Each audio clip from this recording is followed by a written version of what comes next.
Ever wonder what's exactly going on in your brain when you use social media? Why we feel good when we get a notification? Why we check Facebook, Instagram, Twitter, again and again even there is nothing to check? Well, you barely met anyone who doesn't have a social media account. For most of us, it's a primary source of information, connection and entertainment. People do not like to hear that they're wasting time on social media. It's very hard to live without social media and phone nowadays. Many users are unable to control how much time they spend online.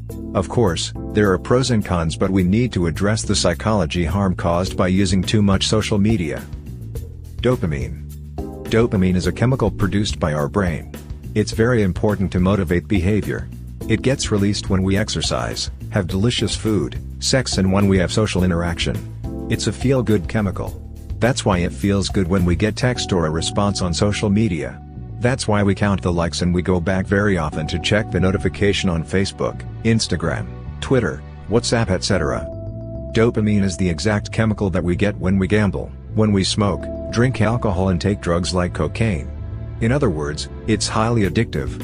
Social media provides immediate rewards instantly and your brain craves for this neurological excitement after each interaction.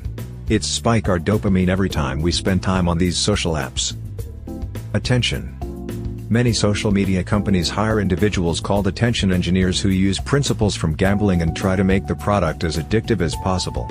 These companies offer you a treat and in return, it takes minutes of your attention. As per research, many are constantly in a state of fragmented attention. Most of the time we are constantly breaking up our attention to take a look at Facebook, Instagram, WhatsApp etc. every day. This can reduce your capacity to concentrate, especially when you're at work or trying to focus on one thing, as we don't get that kind of dopamine which we get from Facebook.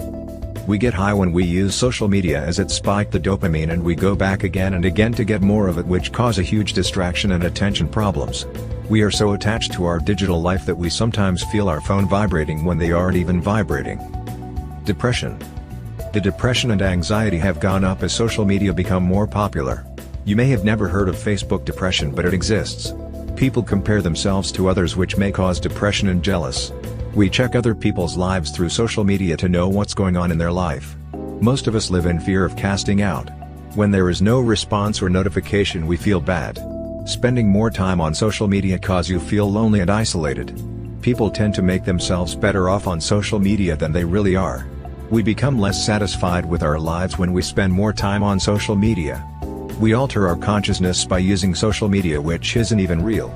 We get a neurochemical reward like dopamine through experience on social media, which is very similar to neurochemical reward when you consume alcohol or cocaine or drugs. Communication with others is no longer face-to-face but screen-to-screen. So, what's the solution? Should we quit social media? It's just a source of entertainment and a waste of time? No. Dopamine and all these social apps are not bad, but using too much will definitely have an impact on your brain. It's the imbalance that creating this kind of problems.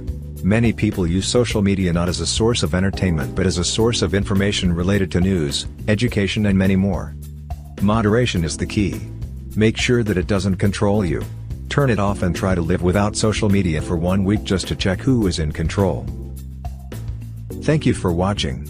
If you enjoy this video, please like, share and subscribe.